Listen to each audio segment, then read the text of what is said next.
ఇవాళ HCA Hyderabad cricket అసోసియేషన్లో జరుగుతున్నది ఏంది? దాన్ని సంస్కరించేందుకు రేవంత్ రెడ్డి ప్రయత్నం చేస్తున్నాడా? దాన్ని బాగు చేసేందుకు కాంగ్రెస్ సర్కార్ ప్రయత్నం చేస్తా ఉన్నదా? దాని వెనుక జరుగుతున్న తంతంగం, హెచ్సిఏ మీద ఏసీబీ రైడ్ల వెనుక ఉన్న కాన్స్పిరసీ కుట్ర ఇవాళ రాష్ట్రంలో ఉన్న వాళ్ళందరికీ తెలుసు.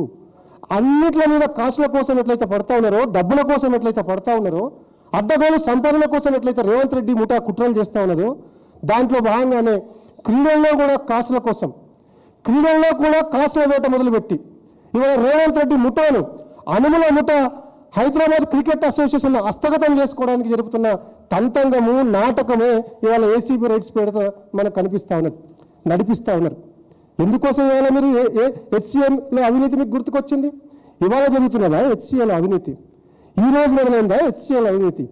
మీ పార్టీ వర్కింగ్ ప్రెసిడెంట్ అజరుద్దీన్ గారు హెచ్సిఏ అధ్యక్షుడిగా ఉన్నప్పుడు అడ్డగోల అవినీతి జరిగిందని 2019 నుంచి 2023 దాకా అడ్డగోలుగా అన్నిట్లో, ఇన్ఫ్రాస్ట్రక్చర్లో, మెటీరియల్ కొనుగోలులో, మ్యాచ్ల నిర్వహణలో, అన్నింటిలో అడ్డగోలుగా అవినీతి జరిగిందని స్వయంగా సుప్రీంకోర్టు నియమించిన జస్టిస్ లావు నాగేశ్వరరావు కమిటీ ఉప్పల్ పోలీస్ స్టేషన్లో ఫిర్యాదు చేసింది కదా, కోట్ల రూపాయల కుంభకోణం జరిగిందని.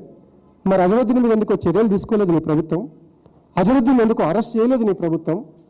నీ కాంగ్రెస్ ప్రభుత్వంలో, నీ కాంగ్రెస్ పార్టీలోనే ఉన్న మాజీ మంత్రి గడ్డం వినోద్ మీద, ఇంకా చాలా మంది మీద ఏసీబీ కేసులు నమోదు కాలేదా? అజరుద్దీన్కి ఈడీ నోటీసులు రాలేదా? క్రికెట్లో స్కాములు చేశారని, కుంభకోణాలకు పాల్పడ్డారని. మరి వాళ్ళందరినీ వాళ్ళను సంకనెత్తుకొని తిరుగుతూ, వాళ్ళందరినీ కాపాడుతూ, నీ పీసీసీలో, నీ ప్రభుత్వంలో కీలకమైన పదవులు వాళ్ళకు అప్పగిస్తూ, నీవు హెచ్సిఏలో ఏదో అవినీతి జరుగుతుంది, దాన్ని కట్టడి చేయడం కోసం ప్రయత్నం చేస్తుందని చెప్పి ప్రగల్భాలు పలికితే ఎవరు నమ్ముతారు రేవంత్ రెడ్డి గారు? ఎవరు నమ్ముతారు ముఖ్యమంత్రి గారు? నీ తంతంలోనంతా హెచ్సిఏను హైదరాబాద్ క్రికెట్ అసోసియేషన్ను అనుమల ముఠాకు అప్పచెప్పడం కోసం నడిపిస్తూనే ఉన్నది తేటతెల్లం అయిపోయింది కదా. దీనికి ఆధారాలు ఉన్నాయి కదా. బీసీసీఐలో కీలకమైన ఒక వ్యక్తిని, అందాల పోటీలు జరిగినప్పుడు, ప్రపంచ సుందరి పోటీలు జరిగినప్పుడు బీసీసీఐలో ఒక కీలకమైన వ్యక్తిని హైదరాబాద్కు ఆహ్వానించినారు. ఆ అందాల పోటీలతో ఆయనను మైమరపింపజేసి ఆయనతోని హెచ్సిఏను హస్తగతం చేసుకోవడానికి పకడ్బందీ ప్రణాళిక రచించినారు. ఆ ప్రణాళికలో భాగంగానే ఎన్నిక ద్వారా ఎలక్షన్లో ఎన్నికైన హెచ్సిఏను కూలదూయడం అంత ఈజీ కాదు కాబట్టి హెచ్సిఏ అధ్యక్షుడికి అవినీతి మరకలు అంటించి దాన్ని హస్తగతం చేసుకోవడానికి ఇవాళ మీరు ఏసీబీని ఉసుగొల్పి ఈ తంతంగం అంతా నడిపిస్తూ ఉన్నారు కదా. ఈ తంతంగాన్ని ఎవరు నమ్ముతారు? దీని వెనుక ఉన్నది భువనగిరి ఎంపీ చామల కిరణ్ కుమార్ రెడ్డి కదా మీ అనుచరుడు. చామల కిరణ్ కుమార్ రెడ్డికి ఏం సంబంధం? చామల కిరణ్ కుమార్ రెడ్డి మహేందర్ రెడ్డి అనే మారువాడి నుంచి 6 నెలల క్రితం ఒక ఫ్యూచర్ స్టార్స్ అనే ఒక క్రికెట్ క్లబ్ను ఎందుకు కొనుగోలు చేసిందని మేము వాళ్ళని అడుగుతా ఉన్నాం. ఆయన క్రికెటరా? ఆయనకి ఏం సంబంధము?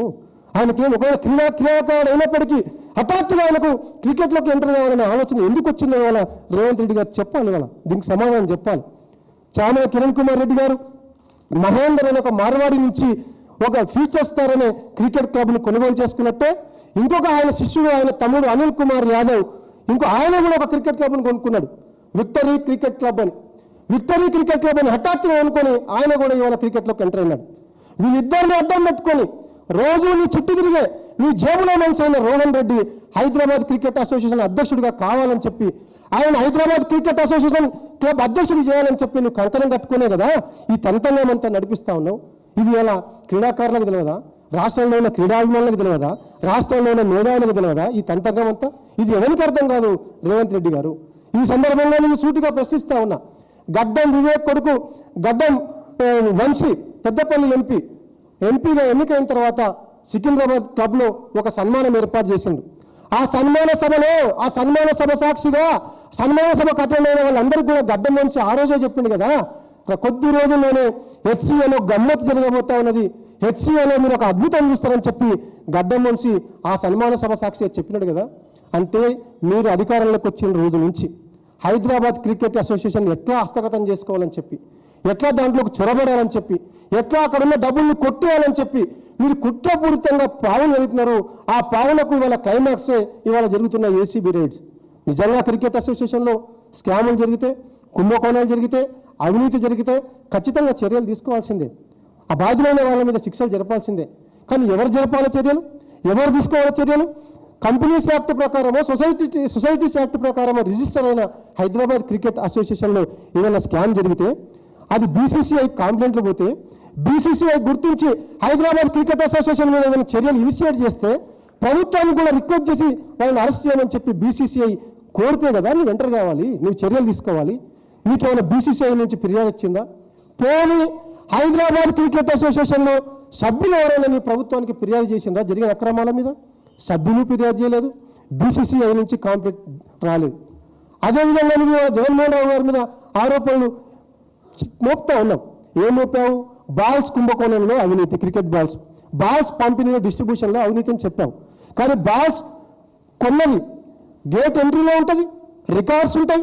ఒకవేళ ఆ రికార్డ్స్ ట్యాంపర్ చేయమని చెప్పి జగన్మోహన్ రావు చెప్పాడని చెప్పి ఏ ఎంప్లాయ్ అయినా, హైదరాబాద్ క్రికెట్ అసోసియేషన్లో ఉన్న ఏ ఎంప్లాయ్ అయినా నీకు ఫిర్యాదు చేసినాడా? చేయలేదు కదా. ఏ సభ్యుడు ఫిర్యాదు చేయలేదు, ఏ బీసీసీఐ నుంచి కాంప్లీట్ రాలేదు. ఎవ్వరు ఫిర్యాదు చేయకముందే నువ్వు అడ్డగోలుగా ఇవాళ నువ్వు ఒక అబద్ధాల స్టోరీని వండి వారుస్తూ ఉన్నావు కదా. ఎవరో ఒక ఆయన గురువారెడ్డి ఏదో పేరట ఆయన కాంప్లైంట్ చేస్తే ఒక బీజేపీ నాయకుడు ఆయన మీద గురువారెడ్డి మీద ఎన్ని కాంప్లైంట్లలో పోలీస్ స్టేషన్ నుంచి ఎఫ్ఐఆర్ తెప్పించుకో రేవంత్ రెడ్డి గారు. 100కు పైగా కాంప్లైంట్లు ఉన్నాయి గురువారెడ్డి మీద. అనేక అవినీతి ఆరోపణలు ఉన్నాయి ఆయన మీద. అనేక చీటింగ్ కేసులు, చెక్ బౌన్స్ కేసులు, ఫ్రాడ్ కేసులు ఉన్నాయి. అట్లాంటి వాళ్ళ కాంప్లైంట్ను అడ్డం పెట్టుకొని, అట్లాంటి వాళ్ళ ఫిర్యాదును అడ్డం పెట్టుకొని ఇవాళ నీవు ఏసీబీ రేట్స్ పేరిట స్టోరీలు, ఆంధ్రజ్యోతి లాంటి వాళ్ళు అట్లాంటి ఫిర్యాదు పేరిట బ్యానర్ ఐటమ్లు. ఒక బాధ్యతాయుతమైన ఒక పార్టీ, 10 ఏళ్ళు ప్రభుత్వాన్ని నడిపించిన పార్టీ, తెలంగాణను సాకారం చేసిన పార్టీ వర్కింగ్ ప్రెసిడెంట్ మీద అడ్డగోలుగా ఒక అనామకుడు ఇచ్చిన ఫిర్యాదును ఆధారంగా చేసుకొని ఇట్లా అసత్యాలు రాయొచ్చా? ఇట్లా అబద్ధాలు రాయొచ్చా? ఇదేనా సంస్కృతి? ఇదేనా జర్నలిజం? దీన్ని వల్ల మేము ఇవాళ తీవ్రంగా ఖండిస్తూ ఉన్నాం. ఈ ప్రభుత్వాన్ని కూడా మేము హెచ్చరిస్తూ ఉన్నాం. ప్రతి చోట నువ్వు కాసుల కోసం కక్కుర్తి పడుతున్నట్టే నువ్వు వాళ్ళ క్రీడల్లో కూడా కాసుల కోసం కక్కుర్తి పడుతూ ఉన్నావు. ఇది మంచిది కాదు. అన్ని వ్యవస్థల్లో నువ్వు ముఠాకు అప్పచెప్పడానికి నువ్వు కుట్రలు పావులు వేపుతున్నట్టే ఇవాళ నువ్వు క్రీడా రంగాన్ని కూడా, ఇవాళ క్రికెట్ అసోసియేషన్ని కూడా అనుమూల ముఠాకు అప్పచెప్పడం కోసం కుట్రలకు పాల్పడుతూ ఉన్నావు. ఇది అమానవీయం, ఇది దుర్మార్గం. హైదరాబాద్ క్రికెట్ అసోసియేషన్కు 100 ఏళ్ల చరిత్ర ఉంది. ఈ దేశంలో 90 ఏళ్ళుగా అద్భుతమైన క్రీడలు నిర్వహించిన చరిత్ర, జాతీయ అంతర్జాతీయ స్థాయి మ్యాచ్లు నిర్వహించిన చరిత్ర హైదరాబాద్ క్రికెట్ అసోసియేషన్కు ఉంది.